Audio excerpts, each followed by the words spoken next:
Everyone, and thank you so much for joining for this post-cabinet media briefing coming to you from the Committee Room of Parliament. I am Lisa Lord. We will hear from several ministers this morning, starting with the Minister of Home Affairs and Information, the Honourable Wilfred Abrams, the Minister of Youth, Sports and Community Empowerment, the Honourable Charles Griffith, the Minister with Responsibility for Culture, Senator Dr. the Honourable Shantal Munro-Knight, the Minister of Agriculture and Food Security, the Honourable Indar Weir, is set to join us soon.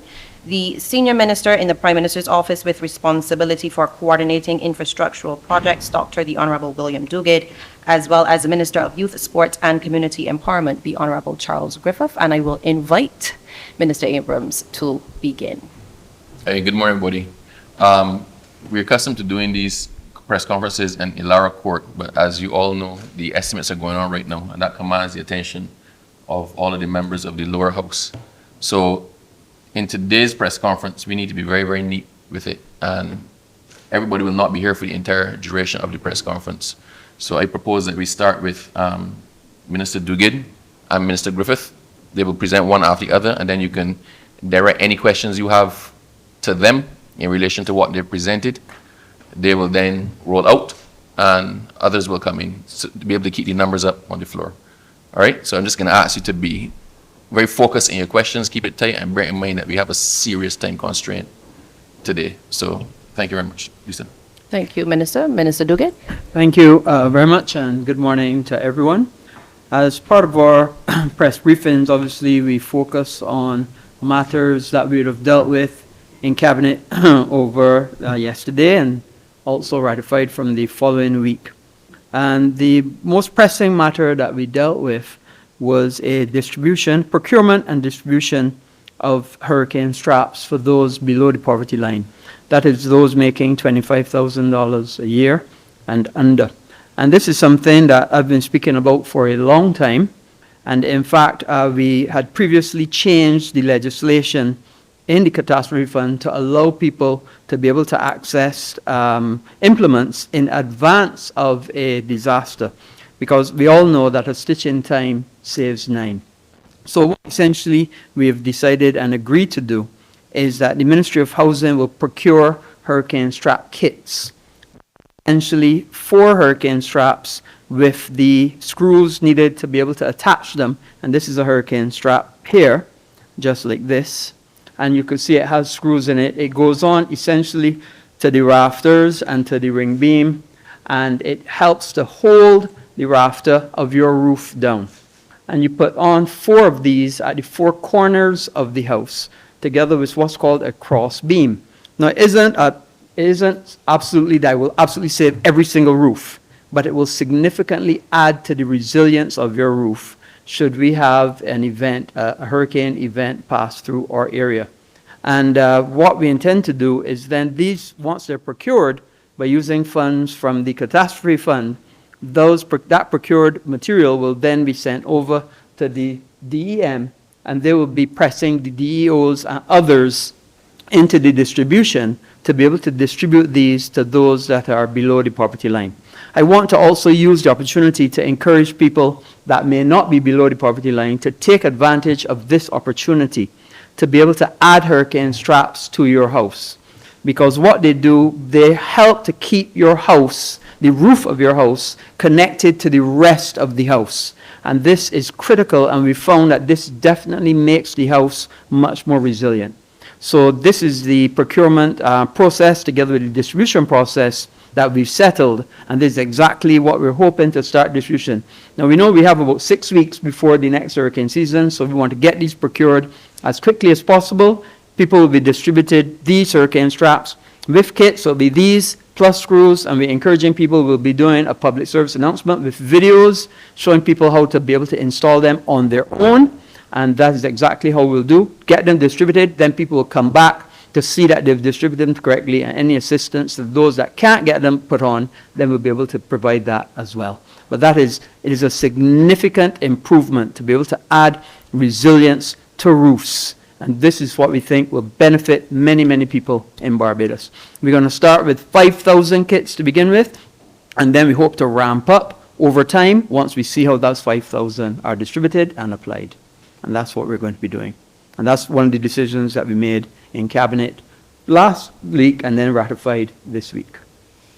Any questions? Well, we go to Minister Griffith first, Minister Duguid. Okay. Good morning, everyone. This morning I will speak on the national sports policy. We're all aware that there's this, something in communities where they say that government is making sports. Cabinet would have approved the new national sports policy to indicate that this government is not making sport at sports. This sports policy will provide a roadmap and a framework for government over the next 10 years in terms of how we treat the sports. And this is sports at every single level, the micro, the meso, and the macro level.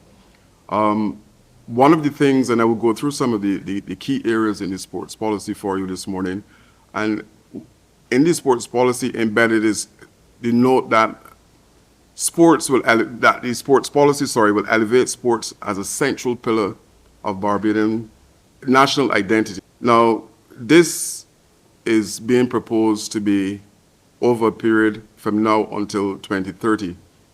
We're using sports for social development and economic prosperity. Now, there's 16 objectives that are embedded within the national sports policy, and I will go through some of them. To promote gender equality in all aspects of sports, to promote community development through sports. And I dare say that government is already doing some of the things that are mentioned within the sports policy in relation to the promotion of community sports at community level.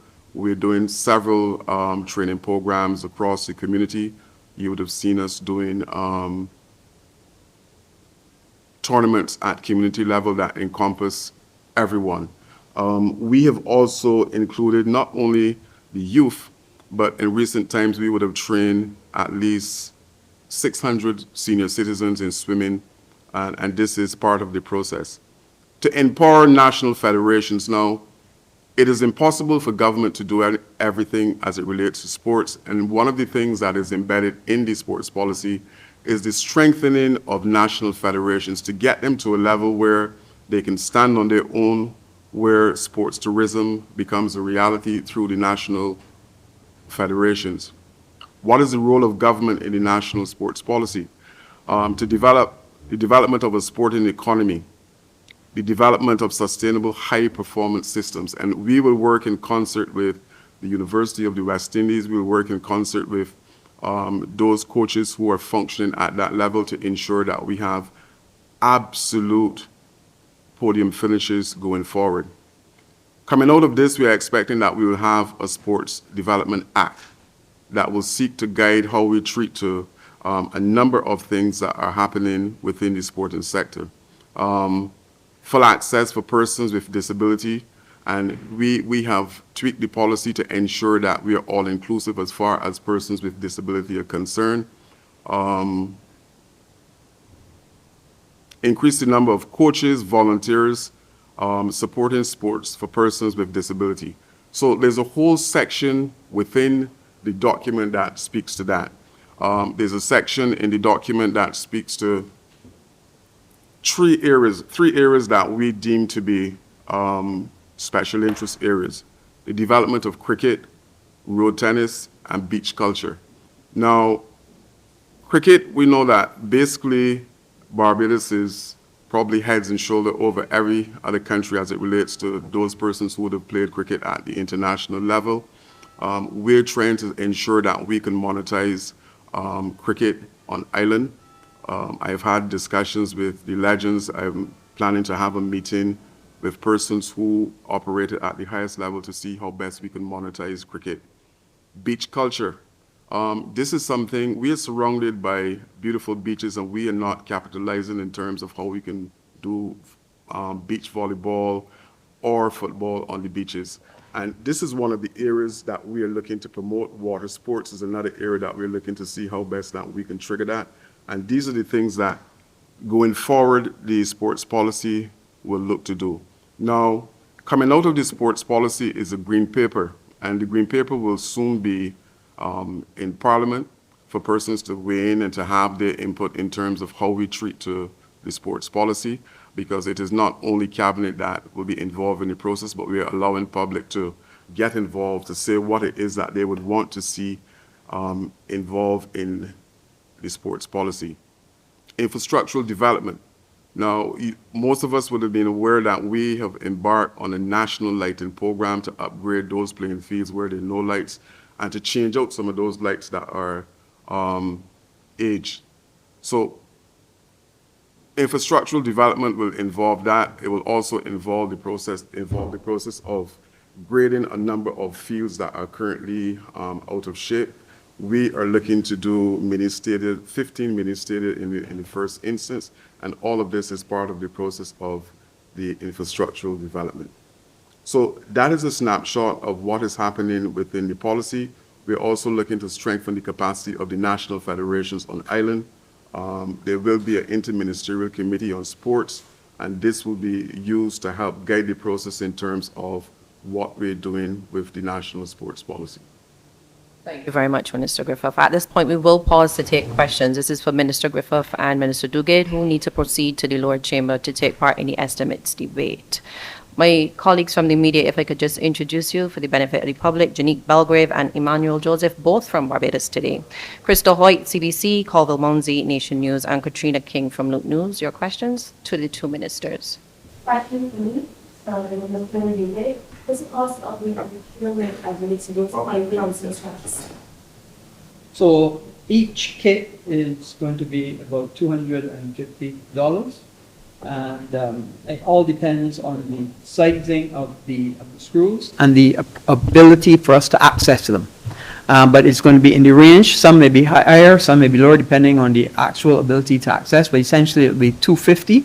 So $250 by the $5,000 is the first procurement that we'll look to. And then after that, then we'll see how that program works. And then we will move then to see if we can access another $5,000. Because we anticipate that they're going to be in the vicinity of about 10,000 kits that we'll be looking to distribute. And then on top of that, we're hoping that the distributor and the manufacturer, seeing that we're going this large number, would even probably give us some sorts of reduction in price. But the current price that we're working with is $250 per kit, per hurricane strap kit. Yes, the Minister. And that doesn't only include the straps, sorry. That includes the straps, the screws, and the ties. Because in addition to the straps, a tie must be put in where the two rafters join. A tie is put in, which essentially would, with more screws, hold in the rafters where they join as well. On the issue of cost, just following on from Crystal's question, could you give us an update on the current state of the catastrophe fund? As I understand it, the catastrophe fund has about $48 million in it currently, in that vicinity, give or take a couple of million. Some of it is in cash, and some of it is in bonds. That unfortunately does not cover all of the cost of what the last event was, and government has carried a significant portion of the cost of the event. But this will help us then to get some more of those houses completed. Mm-hmm. Hey, good morning, Minister. As we speak about the hurricane season coming up, I just wanted a quick update on the repairs for the houses damaged by hurricanes. Yes, so I would much better obviously if the Minister of Housing was here to give that, but I do know that they're working assiduously. The biggest problem that we had with the repairs, and I'm not joking with you, is many people who have been rental tenants on land. And many times we would then go to repair those people's houses. And the landlord would say, I want this person off for the longest time, and don't give us permission to be able to repair houses. And that has been a big stumbling block for us. That's the first thing. The second stumbling block that we had was people, in order to repair their houses, they did not have somewhere to go. And we filled in a lot of places, a lot of communal places, rented a lot of places for people, but we got to a point where we did not have any other facilities to rent or any other places to put people to. So there are still some people now who are still waiting for some repairs to be done, but we don't have a space to put them into till we can get so that we can repair their house. So there have been stumbling blocks. They've been working through them. They've done a large proportion. They're going to complete many, many more once they can access the money from the catastrophe fund. But it's not an easy process. By no stretch of the imagination can anybody say that to repair hundreds and hundreds of houses or to rebuild those was an easy process. It was not, and continues to be a challenge. So, thank you. So, Minister, I want to deal with sports since you have to go. What's the latest on the National Stadium? Actually, I have to leave this meeting to go and have another meeting with the Chinese. Now, the Chinese are on island, the technical team is on island. They have done all of the schematic in relation to the National Stadium. We are going to sign off on the implementation phase of it now. But I would say that negotiations, as far as that is concerned, are in an advanced stage. The first aspect of it will be the demolition of the existing facility there, because we are rebuilding on the same footprint. No, I'm not asking for a specific date, but do you have a time frame within which this process should be completed? All right, so we're looking at phase one, which will be the track to be in place by January 2024. Because that is important, that is critical for us in relation to having persons prep for international events. So we're looking at phase one, 2024, which will be the track. And thereafter, we're looking to do phase two, which will be the actual construction of the seating portion of it. Would it have different features to what obtained now? Of course, it is a brand new stadium. It will, the first phase will be looking at 10,000 persons, with the understanding that at some point in time in the future, we can replicate that and have an additional 10,000 to bring the seating capacity up to 20,000. Another question for Minister Duguid. Could you give me an idea as to the criteria for designing these vulnerable families that would be requiring those straps? Right, so essentially the main criteria are those below the poverty line. So people making 25,000, the catastrophe fund legislated. Under the legislation, the current legislation, it says that you must be making the revenue of the household $25,000 or less. And then the other part to it is that it should be 75% a chattel house. So wooden with 25% walls, essentially the bathroom and maybe part of the kitchen. So that will be the first part of those people that will qualify immediately. However, we do recognize that there are people that have wall houses, but they have wall houses, but they may be less than 25,000. And we do also recognize that have people that may be a little bit more than 25,000. However, that 25,000 was set some years ago. So we will be going back, well, once Cabinet agrees, we will be looking to be able to readjust that so more people will qualify. But the greater part of it, because remember, that is only 1/5 of the people in Barbados. So the greater part, in addition, is to encourage those who are above the poverty line or who are in wall houses to get them to get on board and get these as well. So because it's not an expense, it is $250 is not inexpensive. They're significant. It's a significant amount of money, but it is still something in comparison to what you'd be spending if you have to replace a roof or replace rafters. And whether we like it or not, if you lose a roof or part of your roof, then you know what happens? The internal parts get damaged, and that becomes much, much more expensive.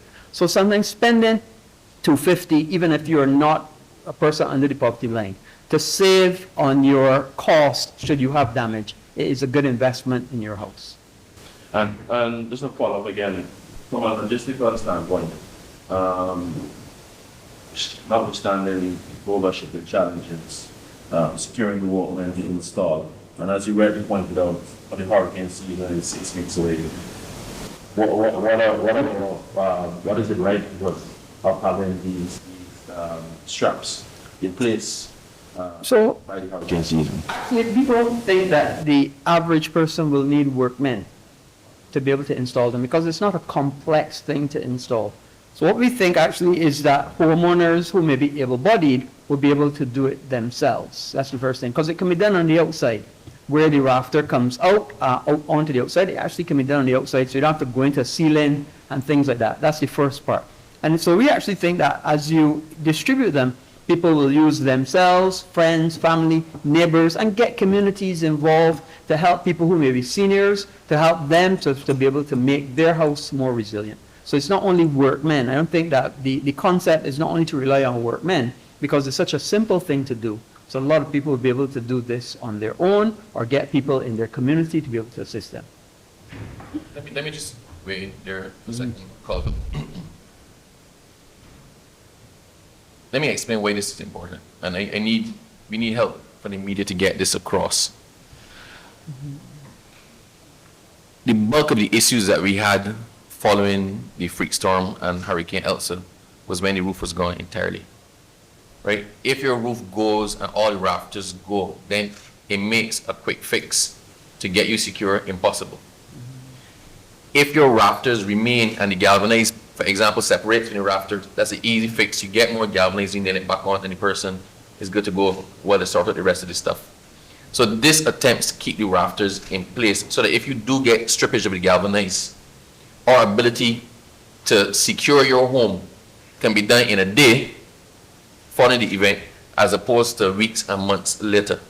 So we are going all out to ensure that as many Bajans as possible buy in. The kits contemplate the minimal amount, 4 in the corners, and then the ties, right? But this is not stopping you if you're in a position to put in on most of your rafters. The more you put on is the better position your house is to withstand a weather event. We all know the cost to the government of dealing with the effects of Elsa with the roofs. We know the bulk of this press conference so far has been on that. It has been crippling. The government will not be in a position to do this again. So we need people to now start to take responsibility for securing their own properties. We are going to put out a lot of public service announcements and how-to videos through Public Affairs and GIS explaining in detail how to put them on. If you can't get it on, then we will try to make provision for somebody to assist you. But the first course is for you to actually get it done yourself. And as Minister Duguid said, it is not just for those who are the most vulnerable. Everybody should be looking at strapping their roof. Whether you be below the poverty line, on the poverty line, above the poverty line, this is a responsibility you owe to yourself, because you may not want to spend $250 and may end up having to spend $50,000 or $100,000 to replace the house, right? So over the next few weeks, we are going to make a concerted push, getting people to take up the hurricane strap offer from the government, and getting people who don't necessarily qualify, who are above qualification for it, to invest themselves. And we're going to explain why, we're going to explain the benefits, and we're going to show footage. We're going to show footage of the houses that had straps, and we're going to show footage of the houses that did not, right? So yes, we are running close to the beginning of the hurricane season, but there's going to be an all-out push from the public affairs and the information aspect of government, housing, welfare, all who are connected to this, to encourage Barbadians and to try to facilitate Barbadians as much as possible to get these things in place before the start of the next hurricane season. Okay. Final question from me, Minister. Well, actually, I have one more question for Minister Griffith. But forgive me if this has already been done. But is there any contemplation of legislating within the building code the use of hurricane straps, etc.? No, not that I'm aware of as yet. All right, Minister Griffith, as it relates to the list of plans outlined, the 15 national stadia, etc., just to ensure that the public doesn't get the view that this is pie in the sky, what was absent from your details, or timelines for some of these initiatives? Could you shed some light on that, please? All right, so in 15 ministry will come, and this is not something that is being constructed in the sense of brick and mortar, but we have existing playing fields that we believe if you add bleachers to these playing fields, and then you find a way of securing the field by some kind of fence, then it would allow those particular teams that practice or function at that location to make funds from the LUC. So, for example, Gore Hill, if we had bleachers and we had a fence, we can stage some competition at that particular location. The bleachers will be mobile, so I can move the bleachers then from Gore Hill to Minister Abrams' area in a way that he can boost the capacity depending on the particular discipline, if it's a football match or a cricket match. So we have started the process through the lighting process. We have embarked on an extensive lighting program. One, the lights that we would have seen at several of the fields across this island were in place for like 25 years. So the base of those particular poles are corroded, and security problems for those persons who are exercising in the evening. The lighting in terms of what is happening now in 2020 cricket is adequate for the center of the pitch, so we need place being installed. So the process would have been started through the lighting program, now have to bring bleachers and to secure the particular area. Obviously, the time frame for completion of that. The time frame depends on budget. Government is using one cup, as I always like to say, so every different ministry is pouring from the same cup. So when finances become available, we start the process. So I can't give you a specific timeline to say, well, it is going to June this year, but it's something that will be done. And Colville, I'm glad that you mentioned time, because we do have to thank both Minister Griffith and Minister Duguid, who need to proceed to the lower chamber to participate in the estimates debate, and they will now leave. And I will invite Minister Munro-Knight to make her presentation. Thank you. Very happy to report that Cabinet has approved the calendar for the season of emancipation. This year, 2023, the season of emancipation will start on April 14th with the commemoration of the Bassa Rebellion and end on August 27th when we celebrate Jackie Opal Day. I think a couple of things that are important. Everybody is interested in Kadooment and also as well the full crop over calendar. What Cabinet has said is that what we are giving to the world and to Barbados is 5 months of cultural celebration. Not just one single event as other countries are doing, but 5 whole months when we as a country can celebrate who we are as a people. And yes, we will have all of the pomp and pageantry that we like in the context of Kadooment and crop over, but as well we have that full season of self-reflection and discovery and celebration. There are a number of innovations that we will be bringing this year in the context of the entire season of emancipation. So crop over falls within that season of emancipation. That's a critical message that we want to be able to get forward. People sometimes have suggested, that we're just about the events and those sorts of things. And we want to change that narrative by clearly saying that this for us is 5 months of full cultural expression. I won't go through the entire calendar, but just to highlight, again, like I said, some of the innovations. So I'll go to crop over first, because I think that's one of the things that people are most interested in. And just to say that this year, 2023, we will be returning to the full gamut of the crop over calendar and events that we're accustomed to. So that means that this year, unlike last year, we will see again Junior Kadooment will be on the calendar.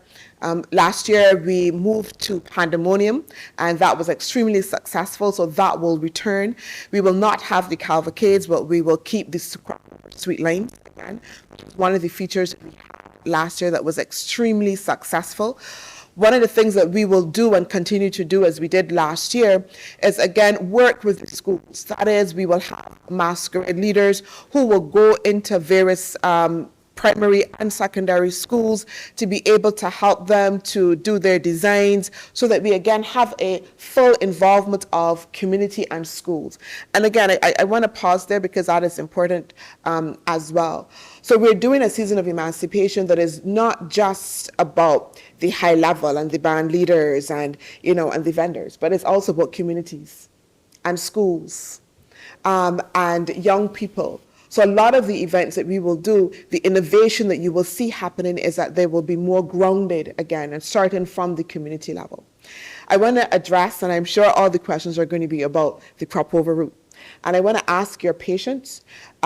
Cabinet, yes, has, the authority to make the final decision, but we have committed to our stakeholders a process of dialogue, and Cabinet made that decision just yesterday. We do want to have the opportunity to go back to our stakeholders, to have some discussions with them, so that they are comfortable, and together, then we will, by very early next week, be making an announcement on the crop over route. As well confirming the venues for all of the events that we will have on the calendar. In the context of the season of emancipation and some of the critical events. So I talked about the Bassa Rebellion and how we will commemorate that on April 14th as one of our signal activities. So we will have a documentary that will be aired on that day, but the importance of how we will do that documentary is critical. So that documentary is not just about a core of people, of dancers and actors and actresses, etc., but we will be going to communities to journal that whole process of the Bassa Rebellion, and wherever that takes place within those communities, it is within those communities that we intend to find the talent. So the dancers and the schools and all of those people within the communities, we want to bring them in to also be part of telling that story as well. One of the days that we will celebrate on the calendar is Marcus Garvey Day. And we want to be true to the tenet of Marcus Garvey, who talked a lot about Black ownership and entrepreneurship. And instead of doing what we would normally or traditionally do of having a show, again, we want to ground that within our communities. And so on that day, we'll be having two signal events. One, we will have a competition for people to present what they believe is an innovative cultural project or idea that we will then in turn fund in order to be able to bring to scale. So that is that spirit of Marcus Garvey, entrepreneurship, getting the communities, getting people themselves who are interested in culture to be able to say, this is what it should look like. And we will commit to funding that. The other part of that as well, we will also be telling the story of Black entrepreneurship and what that looks like, going into markets and finding those people who are doing the best cow heel soup and whatever else that is indigenous for us, and telling those stories and highlighting them and highlighting the vendors and the hawkers. Again, that whole spirit of who we are as Barbadians, we want to be able to tell that story. Jackie Opal Day as well on August 27th. One of the things that we will be doing is having a symposium looking at the state of music and production and distribution in Barbados. What does it mean for us to be able to have an indigenous sound? How do we take that to the world? What do we need to do in order to build capacity within the sector for us to be able to operate and continue to operate, rather, the level of excellence that we would normally do. So I hope that we're getting the message is that, yes, we will have this season. Yes, we will have all of the traditional crop over events, but importantly is the how we will be looking to implement it in terms of involving our communities. The final event that I would want to highlight, again, that I think is extremely important in the context of the crop over calendar is we will be having a series of artisanal pop-ups. And what this will do, again, is to allow those people that are involved, again, in the creative economy to have the opportunity to showcase what it is that they are doing throughout the crop over calendar. So again, it's not just about those who sing. It's not just about those who are at the forefront. Again, but we're bringing along all of the cultural and artistic sector to be involved this year, 2023, in our season of emancipation. Thank you. Thank you very much, Minister. Colleagues, your questions? Yes, hi, good morning, Minister. How are you doing? I know you said that there is no final decision yet on the crop over route. That's not what I said. I said Cabinet has made a decision, but I'm asking for patience. Patience, right. So I'm not announcing it here because we want to be able to go back to our stakeholders. Thanks for that correction. However, Sure you got it straight? yeah. However, I still think we could take some sneak peek in the sense of trying to get a sense of what the feedback has been like within your consultations. Well, thank you for that. I think, to be honest, I think it's been, we've talked about it before in the context of the media. We released the results of the survey that was done, and we can see that there was a fairly even split for those who were in favor of the route that we would have done in 2022, those who wanted return to the traditional proper route as well. And again, through all of our consultations, it has been, a fair toss-up between the two. So a lot of the considerations and discussions that we have had is about what is the best route that will ensure that we are true to the spirit of the festival and the season of emancipation that we are trying to imbue. Okay. Question. Good morning. So you mentioned Marcus Garvey, your focus. Just wondering if you couldn't find something to embrace Camille Bartlett or George Lamin as Bajans. Well, thank you for that. I mean, don't forget, the season of emancipation is a particular calendar that commemorates particular dates that are of significance, right, in terms of our history. So Marcus Garvey Day is one of those days. In the context of Kamau and George Lamin, the recognition of them is something that will be ongoing as part of the work of the National Cultural Foundation and not necessarily going to be commemorated by a particular day. So a large program that the National Cultural Foundation will be doing is around the literary arts and drama and poetry.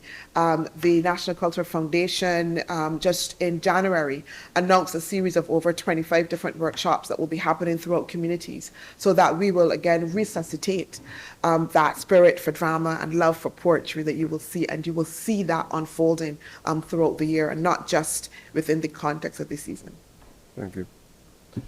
Good morning, Minister. As we speak about Black entrepreneurship and creatives, I was having a conversation with several artists that are based down at the Pelican Arts and Craft Village yesterday who were just basically so disappointed at what had transpired by all the tourists just basically walking down Trevor's Way and not coming over there.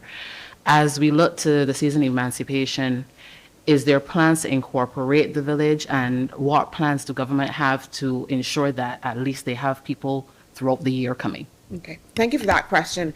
And I'm going to say I'm not going to answer that specifically because I think the stakeholders that have to be at the table in order to do that has to include tourism, for instance. I wouldn't want to speak to what tourism will be doing in the context of that. But just to say that in the context of culture and the season of emancipation, so our approach, as I indicated, is to make sure that we tell those stories of entrepreneurship, and a lot of that is found through entrepreneurs in the context of Pelican, of the Pelican Village.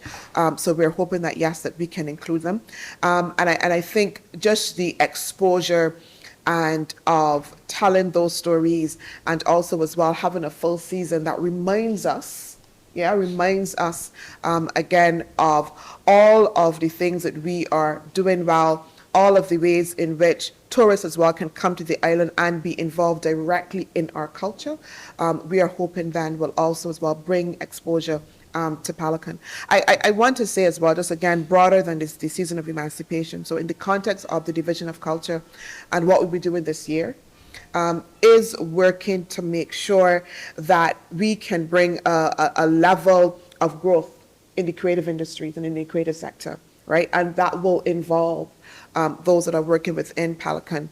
So for instance, 2 weeks ago, the National Culture Foundation again brought in master leather craft persons from Africa to be able to work on island with designers. We have plans again to look and see how we can increase exports. So not just for them to be able to sell here locally, but how can we take what they're doing and then scale it up and export. So we'll be working as well with Export Barbados on that project, as well as what the NCF is doing. So multiple ways that we are hoping that we can work with these small entrepreneurs, these small artists, in order to scale their work.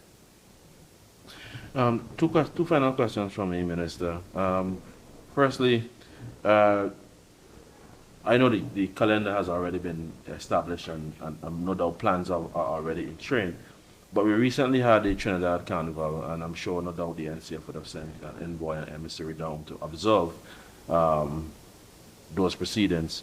Were there any insights gained as to, I don't know, marketing strategy, etc., or as well insights as to the type of pent-up demand that we can expect for this crop-over season? Yeah. What I'm going to say to you is that next week we will have a full media launch when we talk about crop over, like I said, all of the venues and as well as the route, and we'll talk about what those insights look like and how we're doing it differently as well. But just to say to you is that we know that there is pent-up demand for crop over.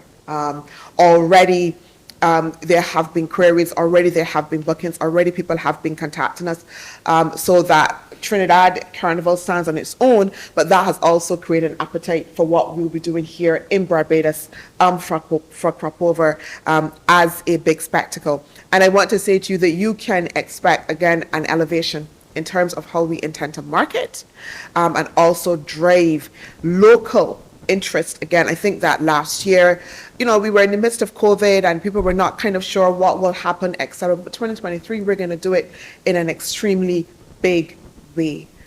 I haven't seen anything else, anything yet in terms of what crop over will look like for 2023. Well, when I was talking about pent-up demand, I was talking about both regionally, locally, and regionally. Regionally, exactly. So that was my response in terms of making sure that people here also as well participate, because we realized that last year, again, like I said, people were COVID, people were not sure they wanted to jump, etc. So we expect that this year, in terms of how we will market it, how we will promote it in the context of the entire season, that we will give comfort to people that they can do so safely. As well, as you would notice, for instance, like I said, we've kept pandemonium in a bigger space at the Botanical Gardens again, in order to create that atmosphere.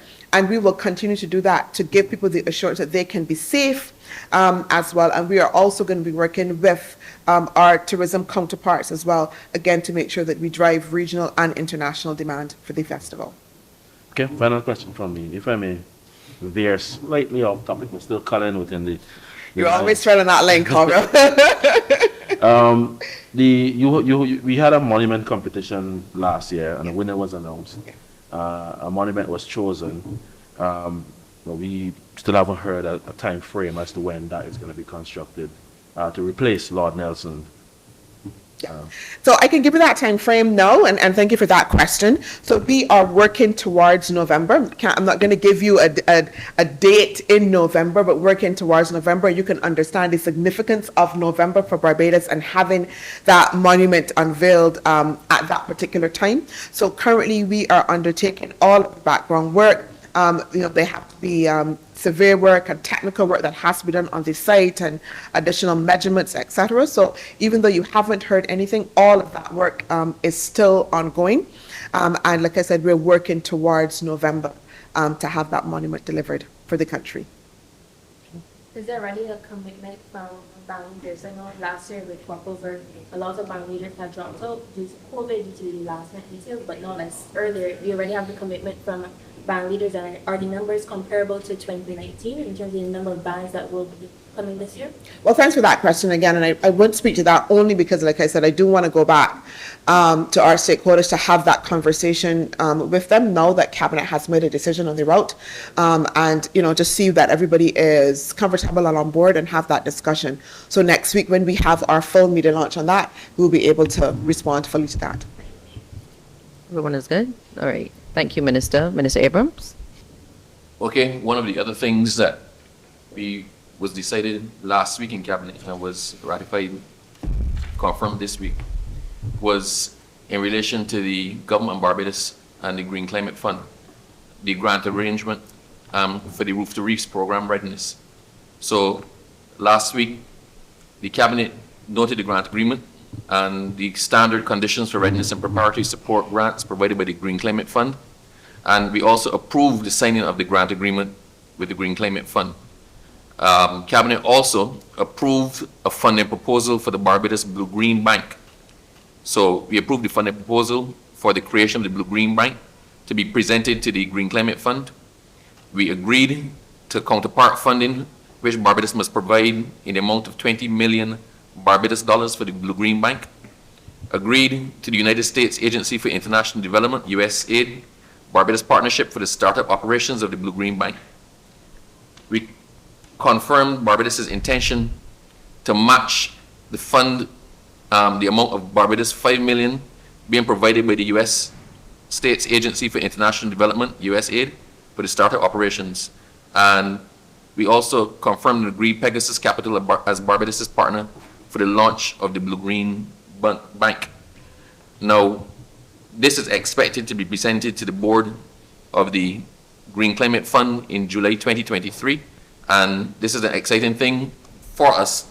You know, government has spoken about its Roof to Reefs program.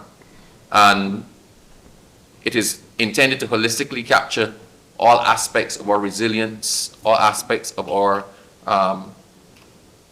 resilience is the best word for it. From capturing rainfall to protecting our coastlines and everything in between, dealing with the chemicals that we use in Barbados, dealing with erosion, dealing with the ponding, to collect the water, to ensure the aquifer recharge. So all of the aspects that you think about in relation to the climate issues and stuff that Barbados has faced, we need when the rains are in to be able to capture the rain so that in the dry season, we have sufficient water capture to be able to supply water to the country.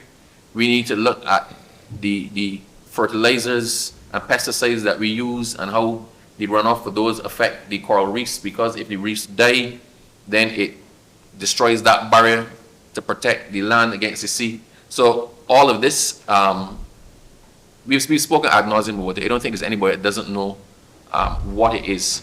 But we are now about to nail down some funding with the Blue-Green Bank. So that was a very important decision that was made last week. So Minister Strawn should, I guess, have been here. He wanted to be here to answer, but as I said, a lot is going on today. So I am the bearer of the good news. If you all want more details, I'll give you Minister Strawn's information, and you can follow up with him. But you have the information, and you can follow him for any further elucidation or elaboration on it. Add particularly to the Roof to Reefs project, because that's under the Prime Minister's office and one of the areas I also cover. So first, as Minister Abrams indicated, it's a grant. It's a grant that we've gotten from GCF.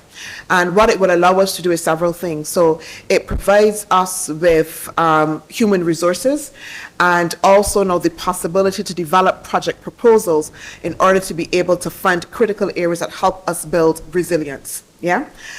So that it provides now a greater impetus to move forward in the context of implementation of all of the projects that government has in relation to whether it's environment, whether it's in housing, whether it's in water, etc., to then to be able to have that holistic framework and then have the staffing behind it in order to be able to move forward, and then as well for us to be able to develop project proposals as well that then we can scale for further grant funding in order to support those initiatives. As well, in the context, Minister Abrams, if I can just add in relation to the Blue-Green Climate Bank, this is extremely innovative.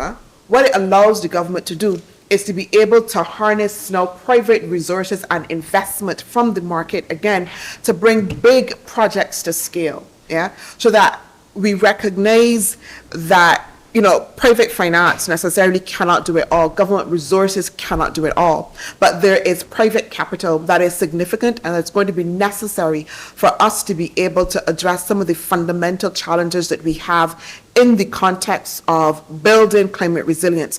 And this allows us to do that in a very, very strategic way, so that the GCF will provide, again, some resources for us to be able to do that. The government will provide some resources, but the capital market will be targeted to provide the large bulk of that in order then to be able to finance, like I said, some of those projects. A critical element of this is that whereas this is going to be started and innovated by Barbados, the intent is that we will open this up to the entire Caribbean as well. But it's extremely innovative for us as a small island to have this process, and we've had significant buy-in from a lot of partners for this initiative. But essentially, like I said, it's a bank. And within a bank, you have to have resources. So it will come from 3 partners. So again, government will put a portion of those resources in. As well, we will have resources as well from the GCF, but also as well USAID has agreed to partner with us, so they will provide some resources, and then as well from private partners. And then that bank then will then work in order then to provide the funding for various projects. And again, projects that are intended specifically to deal with issues of climate resilience. So, you know, there's been a lot of concern about our wetlands and Graham Hall area. Are these areas factored into these big plans in specific? And thanks. So yes, I think as Minister Abrams was saying, when you look at the entirety of when we talk about climate and climate challenges and building climate resilience, yeah? So that's that whole notion again from roofs to reefs again. So addressing those issues that have to do with the wetlands are going to be part of what we can do in the context of the Blue-Green Climate Bank, but as well as dealing just with the issues of housing stock and how do we build further resilience. We had Senior Minister Duguid talking about the roof straps, but that's only one part of building resilience within the context of the housing stock. We have to do more with that as well. We're talking again about our reefs and how we protect them, and you know their issues just in terms of bleaching and those kinds of very big and significant projects. This is what we're going to be able to finance in the context of this, and so that if you can see the trajectory, so that we have roof to reefs, which allow us to do the identification of what the challenges are, and also help us to develop the proposals out of that. And then now we also then have a bank that will allow us to do the funding, so that again we're not leaning just on government resources in order to do it. And that has to be the critical message: is that we're looking for innovative ways in order to bring various different types of financing together in order to be able to address the challenges. Have you fleshed out any of these details for these projects? For example, the Graham Hall area again. Have you fleshed out any of these in terms of details? Not necessarily in terms of full detail. So like I said, in the context of the roofs to reefs, know that we do have that grant funding, and that will allow us to further the diagnostic on it to make sure that we are actually addressing the critical issue, because we don't just want to do, plaster. Yeah. And again, like I said, the Roof to Reach projects now gives us the human resources that then we can then coordinate better with all of the various ministries in order to actually put those proposals together to address the fundamental issues. Thank you. Any further questions? No? Minister Abrams? Just allow me to apologize for the absence of Minister Weir. As you know, AgriFest is opening now. We're trying to get him here for this press conference because I think he needs to make a statement to the press at some point in time today. So I just ask you to stay tuned for that. I can't make that statement on his behalf. That's what he needs to make himself. Very good morning to all of you media representatives. I've called you here this morning to join me simply because I've been inundated with calls from many of you with regard to the start of the 2023 sugar harvest. The sugar harvest will start on Monday, February 27th, 2023. Just to let you know, we've concluded all discussions with stakeholders and the unions involved.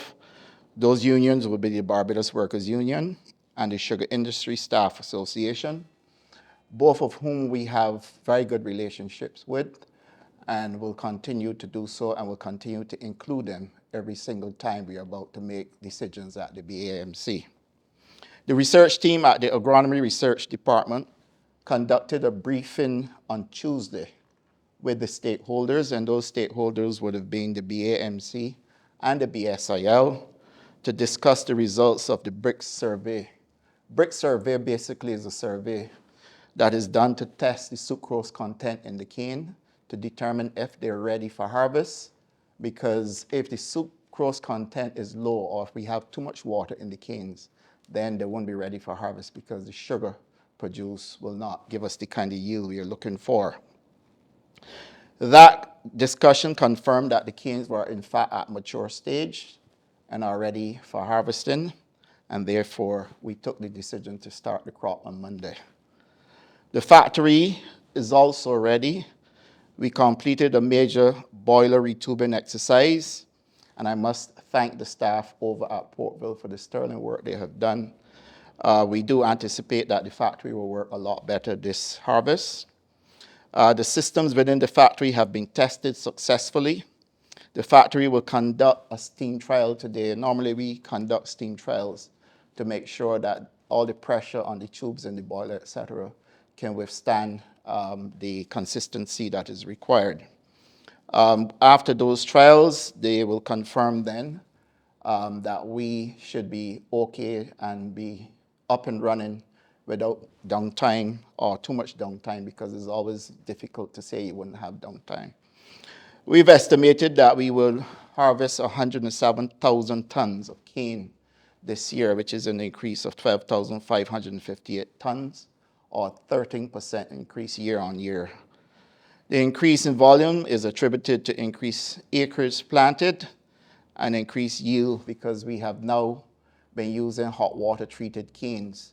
Many of you may recall that I have spoken about canes in Barbados that had ratoon stunting disease, where you drive around, you see the canes looking small, they're not getting growth, and if they're growing, they're very thin, like bamboo. Those are canes or ratoon stunting disease invariably. And we have invested in the hot water treatment to get rid of the ratoon stunting disease, and therefore our yields now are increasing. And that's the reason why we have this 13% increase on last year. The factory is projected to produce 5,229 tons of sugar and 7,100 tons of molasses in 2023. The BAMC has started exporting sugar from Barbados. We've done exports to Trinidad and to St. Lucia, and now we're getting into the US market. 22 tons of packaged sugar has been exported to the USA. That shipment left on February 10th, and we will do another shipment in March. So we have been able to penetrate the international market with packaged Barbados sugar. Previously, what we did, we produced the sugar and exported it in bulk, and that's the reason why we had the bond at the port. We're no longer using that bond, and we're no longer exporting sugar in bulk. We're actually packaging sugar now with Barbadian branding, and that sugar is being exported to the US, and we still have the option of exporting to the UK as well, all of which we will embark on as we move forward with the sugar industry. So that, ladies and gentlemen, I wanted to report to the country, and I wish to thank you sincerely for your time and patience. I just wanted to find out because how much Barbados expect to get with the shipping to the US. Previously, we sold sugar at somewhere around $900 Barbados dollars per ton.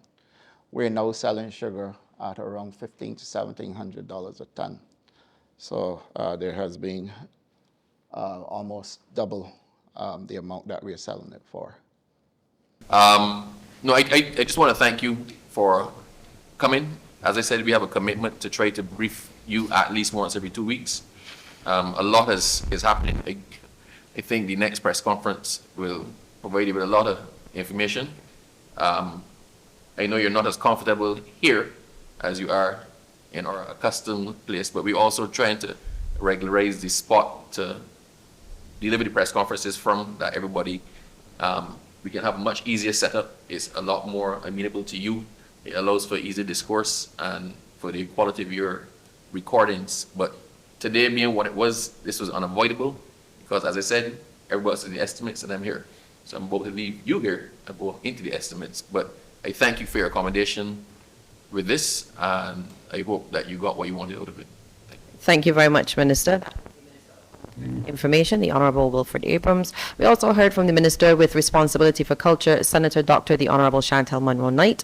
And earlier we were joined by the Senior Minister with Responsibility for Infrastructural Projects in the Prime Minister's Office, Dr. the Honourable William Duguid, as well as the Minister of Youth, Sports and Community Empowerment, the Honourable Charles Griffith. Members of the media, thank you so much for being here. Do have a fantastic Friday.